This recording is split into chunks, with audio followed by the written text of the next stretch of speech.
Jejak Paluarit di perkebunan sawit. Bukan aksi sepihak anggota BTI.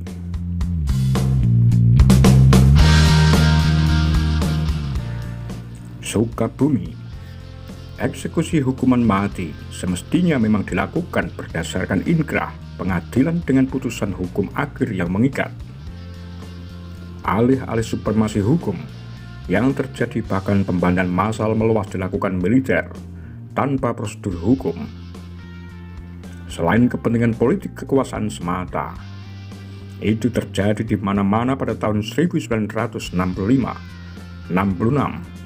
dan masa-masa setelahnya. Itu pula sebabnya peristiwa 1965 dalam batas tertentu dikonotasikan sebagai sebuah tragedi politik dan bahkan tragedi kemanusiaan.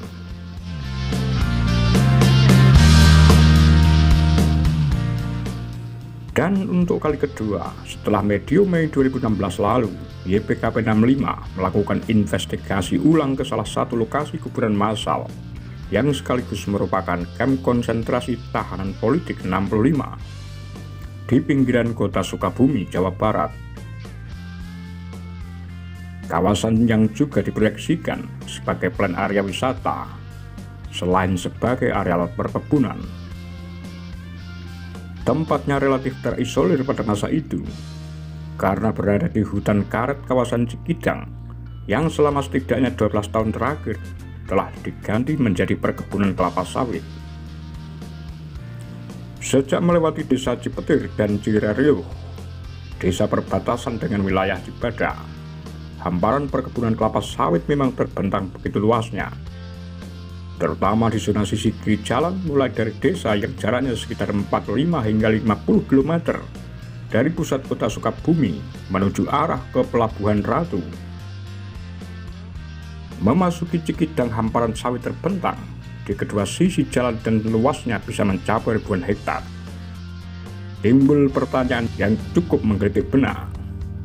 Siapa, sejak kapan, dan bagaimana privilege hak penguasaan begitu luas areal tanah perkebunan itu terjadi? Cerita pemuda rakyat dan BTI, Asep Hidayat, tak pernah lupa dengan kejadian yang menimpanya dan menimpa banyak orang lainnya di tahun-tahun 65-66. Asep ditangkap pada pertengahan Oktober 1965 karena aktivitasnya sebagai anggota organisasi pemuda rakyat. Mertuanya tergabung di Barisan Tani Indonesia (BTI) ketika itu. Pria yang lahir pada masa awal pendudukan dan Nippon ini mengaku sadar sepenuhnya ketika memutuskan bergabung dengan pemuda rakyat di desanya. Dia bergabung karena sadar organisasi pemuda rakyat melaksanakan banyak hal yang bermanfaat nyata bagi semua kalangan masyarakat.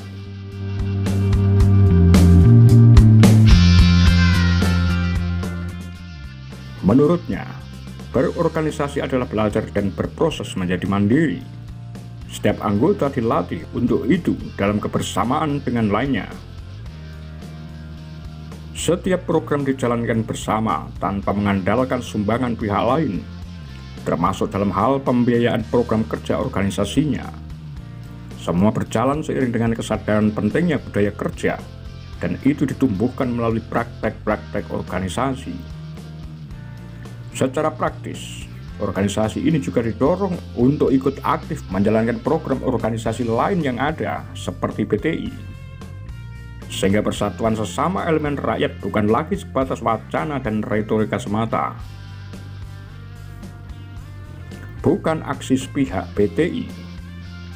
Sebagaimana daerah-daerah lainnya pada era 50-60-an, BTI Sukabumi juga aktif menggelar aksi-aksi untuk memanfaatkan lahan tidur menjadi tanah produktif.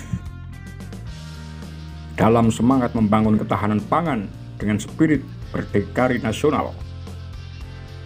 Pada tataran praksis dan aksional di lapangan, pemuda rakyat selalu menjadi garda terdepan pada era awal 60-an pasca lahirnya Undang-Undang Pokok Agraria dan regulasi kebijakan pemerintahan Soekarno. BTI secara aktif memang melaksanakan aksi-aksi implementatif hingga ke pelosok desa.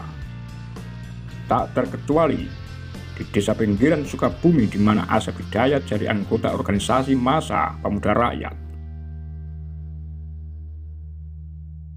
Asep yang sebelumnya juga aktif terlibat aksi pagar betis dalam rangka menumpas pemberontakan GITI di bawah Kartosuwiryo di wilayah itu, aktif pula mengikuti kiprah Pemuda Rakyat di mana dia menjadi anggota memasuki tahun ketiga. Dalam realitasnya, ia juga melibatkan diri dalam aksi BTI yang gencar melaksanakan intensifikasi lahan. Tak benar jika BTI dituduh melakukan perampasan lahan. Menurutnya, secara aturan memang Undang-Undang Pokok Agraria Pasal 15 dibolehkan bahkan diwajibkan. Prakteknya, yang menjadi objek dari program BTI adalah spesifik pada lahan-lahan tidur yang ditelantarkan pemiliknya. Dan di wilayah sekitar Sukabumi, luasan lahan tak produktif seperti ini sangat signifikan. Tanah-tanah bro, kosong, nganggur, yang dijadikan objek aksi BTI. Kita tidak merampas tanah milik itu, melainkan memanfaatkan, tegasnya. Sebelum tanah-tanah Persun itu menjadi objek budidaya, pihaknya bersama perwakilan BTI menghubungi pemilik tanah terlebih dahulu. Hal ini ditempuh untuk mengkomunikasikan tujuan dan bernegosiasi jika diperlukan.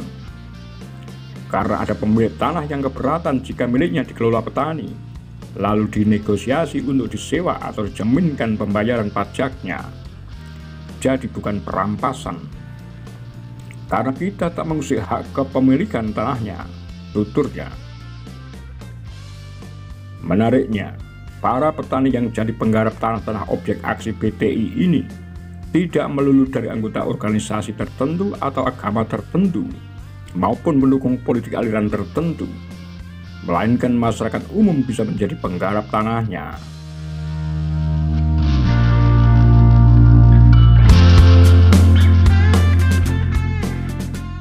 Apa komentar Anda?